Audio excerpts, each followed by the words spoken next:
Since the dawn of human civilization, one question has haunted us.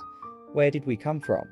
Who controls the universe? And why do we exist? Across cultures, across time, in every corner of the world, humans have believed in gods, spirits, or divine forces. But have you ever stopped to ask, how did the idea of God even begin? What led ancient humans to imagine an all-powerful being watching over them? This question has shaped human civilization, from the earliest tribes to modern religious communities. The idea of God is deeply rooted in human history, but the origins of this belief can be explored from both religious and scientific perspectives. Let's dive into this complex subject and see how different civilizations, religions, and even modern scientists view the concept of God. Imagine you are an early human, living thousands of years ago. There is no science, no books, no Google. A flash of lightning strikes a tree, fire erupts, and you have no idea why. The ground shakes beneath you in an earthquake. Who could be responsible for such chaos? Before science explained natural phenomena, early humans looked to supernatural explanations for these powerful, mysterious events. This is where the first concepts of gods were born. The ancient Egyptians, Greeks, and Mesopotamians viewed gods as controlling natural forces. The sun was Oi. A river was ruled by the god Hapi, and even storms were the handiwork of gods like Zeus. These gods weren't just creations of the mind. They embodied the forces of nature that early humans were unable to understand. In religious texts like the Bible, we see the concept of God involved in the creation of the universe, creating order from chaos. The book of Genesis describes how God brought light to the universe and separated the heavens and earth. The human brain is wired to find patterns, even when they don't exist. This is called pareidolia, the tendency to see faces in clouds or hear voices in random noises. Our ancestors used this pattern-seeking behavior to survive.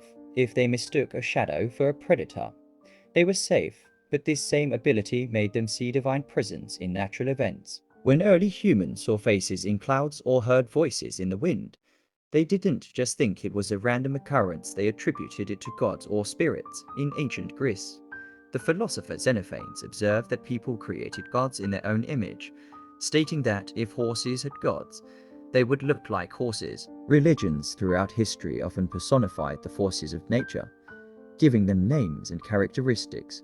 The ancient Greeks believed gods like Apollo, the sun god, and Artemis, the goddess of the moon, were embodied in these celestial bodies.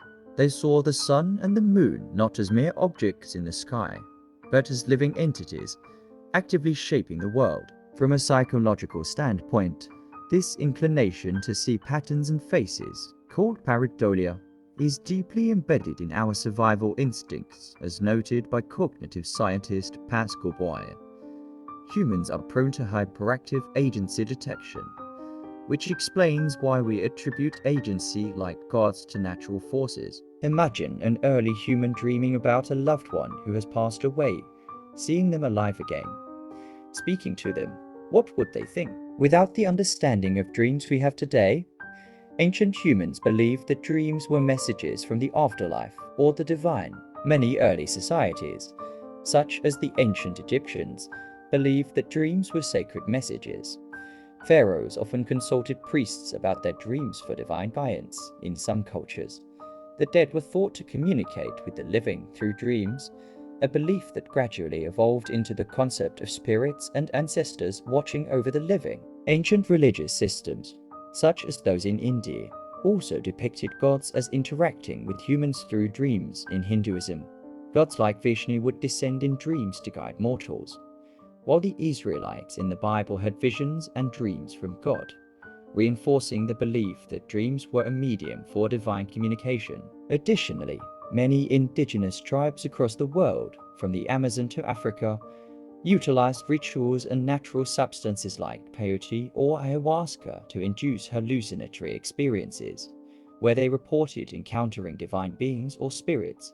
These experiences were interpreted as direct interactions with gods. As human societies grew, so did their need for laws. What better way to ensure people behave than by invoking the authority of gods? Across cultures, Gods were often tied to moral codes. If a deity is watching over you, you are more likely to follow the rules. This role of gods as enforcers of morality is a common thread throughout many religions. The Ten Commandments, delivered by God to Moses in the Bible, are a prime example of how divine authority shaped human behavior. In ancient Egypt, the concept of Maat, a goddess of truth, order, and justice, represented the divine forces that upheld societal laws. Many societies also believed that gods created the moral order.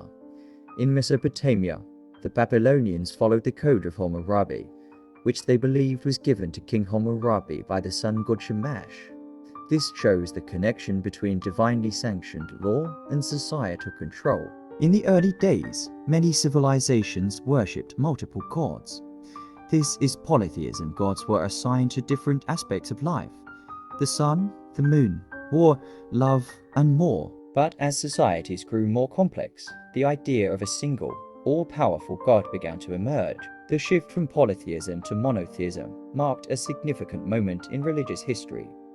This transition was particularly prominent among the Hebrews, who began to worship Yahweh as the sole God. The idea of one God, controlling all aspects of life and nature, eventually spread through Judaism, Christianity, and Islam as the world became more interconnected.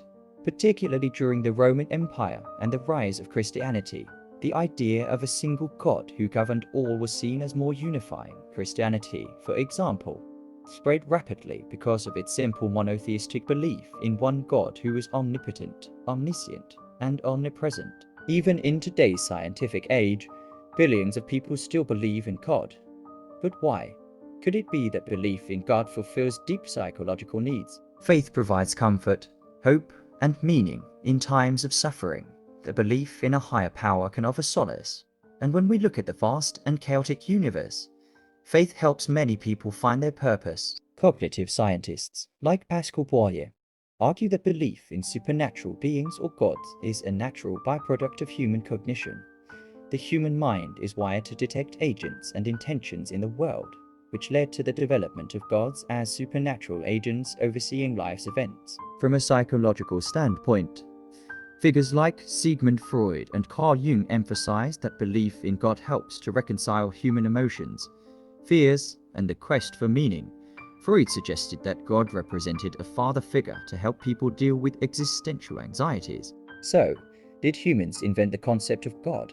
Or is there truly a divine presence watching over us? Throughout history, various religious systems have described God as the creator of the universe, a source of moral guidance, and a protector of human life. At the same time, science provides us with tools to explore the origins of the universe, life, and consciousness. Yet, the questions of existence, meaning, and the afterlife remain.